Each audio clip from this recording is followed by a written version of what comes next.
Have you ever wondered why dragons appear in the myths of almost every culture around the world?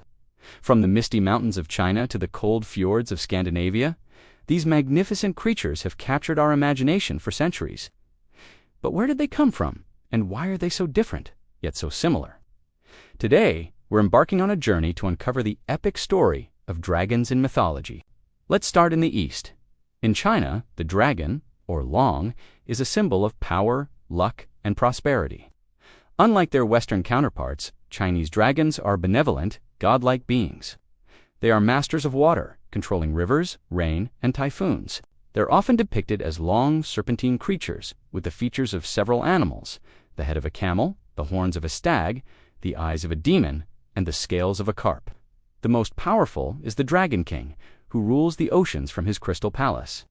Emperors were considered descendants of dragons, which is why the dragon became a symbol of imperial authority.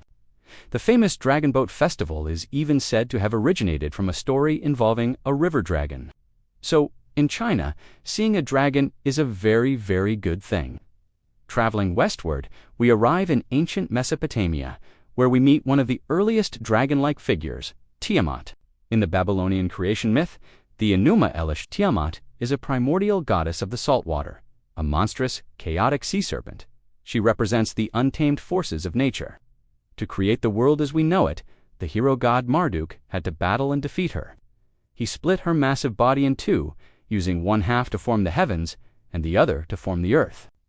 This story sets a powerful precedent that we see repeated throughout Western mythology: the dragon as a symbol of chaos that must be conquered by a hero to bring about order. This theme echoes loudly in ancient Greece.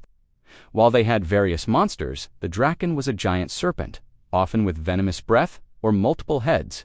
Think of the Lernaean Hydra, the multi-headed serpent that grew to new heads for every one that was cut off, famously defeated by Heracles as one of his 12 labors. Or Ladon, the 100-headed dragon who guarded the golden apples in the Garden of the Hesperides. These Greek dragons weren't usually winged or fire-breathing, but they were almost always guardians of some great treasure or sacred place, and always a formidable challenge for any hero foolish enough to face them. Now, let's fly north to the lands of the Vikings. Here, the dragon becomes a truly terrifying beast. The Norse dragon, like Fafnir, is a symbol of greed and destruction. The story of Sigurd and Fafnir is a classic. Fafnir was originally a dwarf who, consumed by his lust for a cursed golden ring, transformed into a monstrous dragon to guard his hoard. The hero Sigurd slays him, not just to win the treasure, but to destroy the embodiment of greed itself. Another fearsome Norse dragon is Nidhogg, the malice striker, who gnaws relentlessly at the roots of Yggdrasil, the world tree, threatening to bring about the end of the cosmos. These dragons are forces of pure malevolence. It's in medieval Europe that the dragon we're most familiar with today truly takes shape. This is the classic winged fire-breathing, treasure-hoarding monster. Christianity played a huge role in this transformation. The Bible's book of Revelation describes a great red dragon which is identified with Satan. This cemented the dragon's image in the West as a symbol of evil, sin, and paganism. Consequently, stories of saints slaying dragons became incredibly popular. The most famous, of course, is the legend of St. George and the dragon. In this tale, a town is terrorized by a dragon demanding human sacrifices. St. George arrives, defeats the beast, and saves the princess, converting the entire town to Christianity. The dragon here is not just a monster. It's a test of faith, and its defeat represents the triumph of good over evil. So, why this global obsession? How could cultures that had no contact with each other all invent such similar creatures? One theory points to our primal human fears. The dragon is a cocktail of predators: the body of a snake, the claws of a lion, the wings of a bird of prey. It represents everything our ancient ancestors were afraid of, rolled into one soup. Another fascinating idea is the fossil theory. Ancient peoples may have discovered dinosaur fossils. Imagine uncovering the massive skull of a Tyrannosaurus rex or the long serpentine skeleton of a plesiosaur.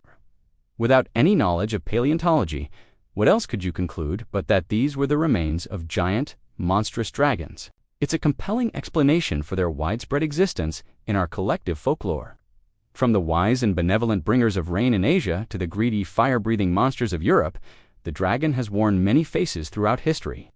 It is a symbol of chaos and order, of good and evil, of greed and protection. It represents the untamable forces of nature and the deepest fears within the human heart. But in every story, the dragon is a force to be reckoned with, a creature of immense power and awe. They may never have truly existed, but dragons live on, immortal, in the stories we tell, reminding us of the power of myth and the enduring magic of imagination. What's your favorite dragon from myth or fiction? Let me know in the comments below. I'd love to hear your thoughts. Thanks for joining me on this mythical journey today. If you enjoyed it, don't forget to like, subscribe, and hit that notification bell so you don't miss our next adventure into the world of legends. Until next time, stay curious.